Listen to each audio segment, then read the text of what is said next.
welcome to another edition of Nights with Ricky. I am Ricky Reeves, and definitely we're going to talk about that on the screen right now. Friends with benefits. And I'm going to try and sum this up as quickly as I can.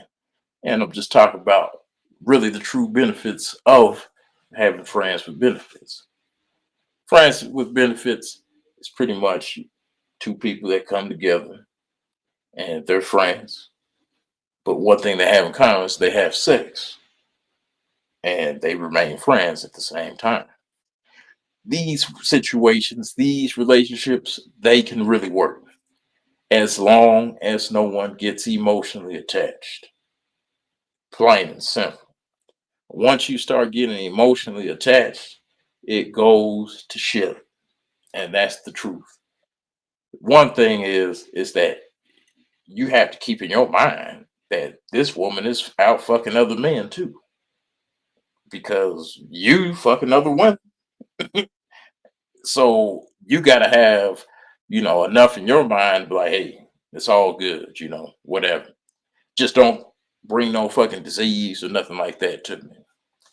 Also, with friends with benefits, you should always practice safe sex with us. You should do it all the time, safe sex all the time. But especially with a friend with benefits, you should always practice safe sex at all times, just because of that reason alone. Also, unwanted children and stuff of that nature too. You need to definitely, practice that. But one thing that always gets, and it's both sides. Once those emotions get involved and you start getting jealous if you see her with another man or if she sees you with another woman, then this is relationship is just gonna go straight to shit. It's not gonna work. But if you guys have a common ground and you understand that we come together just for sex and you have a good sexual relationship and you can still remain friends and hang out and not think too much about anything, it could go for a long period of time. But you got to have good communication and a solid foundation and understanding of what your relationship is. Once you start going into different arenas, it is not going to work at all.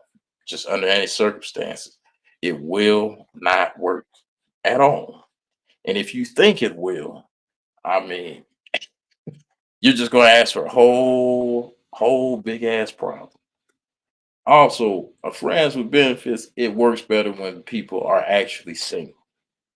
It does not work if you're married. It just won't work because if you're married and you're trying to have a friend with benefits, like that's just totally just it's just totally, like pointless to me to even do that because you're not going to leave your spouse at all. You're not going to do that. you know you're going to make sure that is kept quiet and there's no really it's a common understanding with that too, but that's not going to really work out, especially if someone's married. It can only really work for single people. And it could shoot friends with benefits relationships can be better than some marriages in most cases. There's some people that been fucking for over 20 years and they're still with the same common ground. And sometimes you won't even know that they fucking, but they just have this common ground, out of sight, out of mind. Those those are some good friends with benefits relationships. If you've ever had one of those, you know what I'm talking about. But that's what I'm saying. These relationships, they can be very beneficial, but they can also be detrimental too. It just depends on you're controlling your emotions and making sure you don't say the wrong thing or you don't start catching these feelings, or because jealousy and all that stuff could come into play and just messes everything up. I mean, anytime the souls are connecting on that level, you got to think something could go array and astray. You got to keep that in mind. So that was my little quick take on friends with benefits. Definitely make sure to like, share, and subscribe and comment. Let me know what you thought of that. And until next time, peace.